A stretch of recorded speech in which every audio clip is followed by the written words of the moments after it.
आप pregnancy try कर रहे हैं और बार-बार आपका इम्प्लांटेशन फेल हो जाता है। अब आप सोचेंगे कि ये कैसे पता करें कि हमारा इम्प्लांटेशन फेल हो रहा है? देखिए, अगर आप लोग प्रेगनेंसी ट्राई कर रहे हैं और हर बार आपका पीरियड आ जाता है, उस कंडीशन में आपका इम्प्लांट फेलियर भी हो सकता है। उसके क्या है, कुछ सिम्पटम्स होते हैं, वो आज आपको मैं बताने जा रही हूँ। अगर आपको इस तरीके के सिम्पटम्स आपके पीरियड्स के दौरान आते हैं, उसके आस-पास भी आते हैं, तो आप समझिए कि आपका इम्प्लांटेशन फेलियर की ओर है। इसको सुधारने के लिए आपको कुछ काम करना चाहिए। आज के वीडियो में मैं आपको वो बातें बताने जा रही हूँ जिसको आप ध्यान करेंगे तो आपका इम्प्लांटेशन फेलियर से बच जाएगा और आपको इसी महीने गर्भधारण हो जाएगा। ये वीडियो आप ज़्यादा से ज़्यादा लोगों को शेयर कीजिए क्योंकि इस तरह की कंडीशन हर दूसरी या तीसरी महिला के साथ में होती ही है। सो हेलो एवरीवन, स्वागत करती हूँ। जब भी आप प्रेगनेंसी ट्राई कर रहे होते हैं और आपको हर महीने पीरियड आ जाता है तो ये बात बहुत निराशा वाली होती है। बहुत सारी महिलाओं को ऐसा होता है कि वो लोग ट्राई कर रही होती हैं और इंतज़ार करती हैं कि उनका पीरियड मिस हो जाए, लेकिन उनको क्या है कि पीरियड के आस-पास ही धीरे-धीरे स्पॉटिंग आती है, उसके बाद हेवी फ्लो के साथ में पीरियड आ जाते हैं। तो ये क्या होता है, आपका इम्प्लांटेशन फेलियर है। अब आप सोचेंगे इम्प्लांटेशन फेलियर को हम कैसे पहचानें? क्योंकि इम्प्लांटेशन फेलियर और पीरियड एक से ही होते हैं। इसमें बहुत मामूली सा ये अंतर होता है जिसको कि आप थोड़े से बहुत अगर आप अपनी बॉडी को ऑब्जर्व करते हैं, आप अपनी बॉडी के लिए अवेयर हैं, तो आप इस सिम्पटम्स को पहचान सकते हैं और अपने इम्प्लांटेशन फेलियर को आप रोक सकते हैं। सबसे पहली बात तो क्या है कि अगर आप प्रेगनेंसी ट्राई कर रहे हैं, तो आपको इन बातों का ध्यान देना बहुत ज़रूरी है।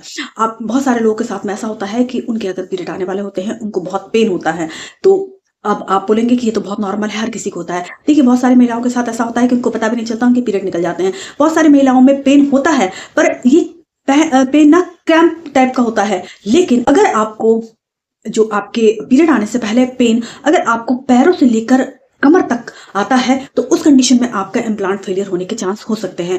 क्या होता है कि जब भी हमको पीरियड आता है तो हमारे को 1-2 दिन पहले से कमर के पिछले हिस्से से दर्द होना शुरू हो जाता है और धीरे-धीरे ये दर्द तेज हो जाता है। इस तरीके से हमको पीरियड आ जाते हैं। लेकिन अगर आपका इम्प्लांट हो चुका होता है और अगर आपको इम्प्लांटेशन फेलियर है, तो इस कंडीशन में क्या होता है कि सबसे पहली बात तो आपको नाभि के आस-पास थोड़ा भारीपन सा लगेगा। इसके साथ में क्या होगा, आपको पैरों में क्रैम्प्स होने लगेंगे। पैरों से ये क्रैम्प्स बढ़ते-बढ़ते कमर तक होते हुए और आपको तेज दर्द होने लगेगा। इसके साथ में आपको हल्की-फुल्की स्पॉटिंग के साथ में हैवी पीरियड आ जाएँगे। तो ये क्या होता है, आपका इम्प्लांटेशन फेलियर होता है। इसके क्या है, कुछ कारण हो सकते हैं। सबसे पहली बात तो क्या है कि बहुत सारी महिलाएँ अपने ना प्रेगनेंसी के लिए बहुत ज़्यादा सेंसिटिव होती हैं। उनको लगता है कि हमारा प्रेगनेंसी रुकेगी कि नहीं रुकेगी। इस तरीके की सोचते-सोचते क्या है, वो बहुत ज़्यादा टेंशन ले लेती है। ये टेंशन क्या है, एंग्ज़ायटी बन जाती है। इसमें क्या है, हमको बहुत टेंशन हो जाती है और ये टेंशन हमारी बॉडी में नेगेटिव हार्मोन प्रोड्यूस करने लगते हैं। इससे क्या है, हमारा हार्मोन बैलेंस गड़बड़ हो जाता है और अगर हमारा इम्प्लांटेशन हो रहा होता है, उस कंडीशन में हमारा इम्प्लांटेशन फेलियर हो जाता है। तो आपको क्या करना है, तनाव से बचना है। स्ट्रेस एक ऐसी बीमारी है जिससे क्या है, बहुत सारी चीज़ें गड़बड़ हो जाती हैं। पहली बात तो हमारी बॉडी में हार्मोन्स गड़बड़ हो जाते हैं। दूसरी बात, अगर हम प्रेगनेंसी ट्राई कर रहे होते हैं, तो हमारी प्रेगनेंसी गड़बड़ हो जाती है। तो आपको क्या करना है, स्ट्रेस से दूर रहना है। अब आप बोलेंगे कि स्ट्रेस तो हर किसी को होता है। देखिए, हाँ, मैं मानती हूँ स्ट्रेस सबको होता है, मुझे भी होता है। मैं भी एक ह्यूमन हूँ। तो हम इसके लिए क्या है, आपको विभिन्न प्रकार के मार्गों को अपनाना होगा। सबसे पहली बात तो क्या है, आप अपने दिमाग को डाइवर्ट कीजिए। दूसरी बात क्या है, आप मेडिटेशन जैसी चीज़ों को सहारा लीजिए। तीसरी बात क्या है, ज़्यादा सोच विचार को कम कीजिए। चौथी बात क्या है, आपको क्या है कि कोई क्लास, जैसे डांस क्लास हुआ और डायरी लिखना, इस तरीके की चीज़ों को करना चाहिए जिससे आपका दिमाग डाइवर्ट रहे। इसके साथ-साथ आपको क्या करना है कि बहुत सारी महिलाओं में एक कंडीशन आती है कि उनको यूटेराइन इन्फेक्शन बहुत हो जाता है। तो इस कंडीशन में क्या है, बहुत सारी महिलाओं में पीआईडी के लक्षण भी आ जाते हैं। तो आपको क्या करना है कि आपको अपने डॉक्टर से कंसल्ट करना है। आपको ये चेक करना है, आपको कहीं किसी प्रकार का यूट्रस में इन्फेक्शन तो नहीं है। आपको समय-समय पे अपने यूट्रस को डिटॉक्सिफाइड करते रहना है। इसके लिए क्या कर सकते हैं, आप दालचीनी की चाय पी सकते हैं, आप हल्दी का पानी पी सकते हैं। ये क्या है, आपके यूट्रस को हेल्दी रखेगा। इसके साथ-साथ क्या है कि आपको अजवाइन की धुनी लेते रहना चाहिए। इससे क्या है कि आपको अगर यूट्रस के आस-पास और वेजाइनल एरिया में अगर आपको फंगस इन्फेक्शन, इस तरीके की चीज़ें हो जाती हैं, तो आप ये चीज़ें अगर आप ट्राई करती हैं, इससे आपको राहत मिलेगी। इसके साथ में आपको अपने गायनोलॉजिस्ट से संपर्क करना बहुत ज़रूरी है। अगर आपको इस तरीके के इन्फेक्शन हो जाते हैं, तो इसमें एंटीबायोटिक का कोर्स दिया जाता है, उसको आप करिए। उसके बाद में आपको प्रेगनेंसी आसानी से कंसीव हो जाती है।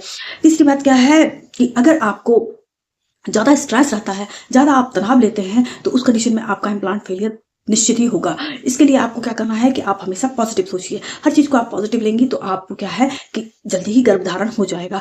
तो इन चीज़ों से आपको बचाव बहुत ज़रूरी है और इसके साथ-साथ एक बहुत ही महत्वपूर्ण चीज़ है, अगर आप प्रेगनेंसी ट्राई कर रहे हैं और आप प्रेगनेंसी के लिए सिंसियर हैं, तो आपको क्या करना है, अपने बॉडी पे ध्यान देना है। आपको क्या करना है, अपनी न्यूट्रिशन वैल्यू का ध्यान देना है, हरे पत्तेदार सब्जियों का सेवन करना है, अनार चुकंदर का जूस लेना है और साथ में आपको अपनी बॉडी को पर्याप्त हाइड्रेट रखना है। इसके साथ में आप नट ले सकती हैं और अपने न्यूट्रिशन वैल्यू का बहुत ख्याल रखिए। इन सब चीज़ों का आप फॉलो करेंगी, आपको इसी महीने ही गर्भधारण हो जाएगा। जो आप बार-बार इम्प्लांट फेलियर की जो शिकायत रहती है आपको, वो नहीं रहेगी। इसके साथ-साथ आपको पेल्विक एरिया वाले एक्सरसाइज करना बहुत ज़रूरी है। हाँ, अगर आपको प्रेगनेंसी रुक जाती है, आपको कुछ सावधानियाँ रखना बहुत ज़रूरी है। जैसे आप ओव्यूलेशन के बाद में आपको क्या करना है कि बहुत ज़्यादा भागा-दौड़ी वाला काम नहीं करना है, बहुत ज़्यादा वेट लिफ्टिंग वाला काम नहीं करना। बहुत सारी महिलाएँ क्या हैवी एक्सरसाइज करती हैं, उससे आपको बचना है। बहुत ज़्यादा सीढ़ी उतरना चढ़ना नहीं है, तनाव नहीं लेना है। इन चीज़ों को आप गौर करिए और आप देखेंगे कि आपका इम्प्लांटेशन इसी महीने सक्सेस होगा और आपको तो वो पिंक मैजिकल लाइनें ज़रूर दिखाई देंगी। इस बातों का आप विशेष ध्यान रखिए और अपनी प्रेगनेंसी को पॉजिटिव कीजिए। उम्मीद करती हूँ आपको वीडियो पसंद आया होगा। चैनल पर नए हैं तो सब्सक्राइब कर लीजिएगा। जानकारी को ज़्यादा से ज़्यादा लोगों को शेयर कीजिएगा। So thank you so much.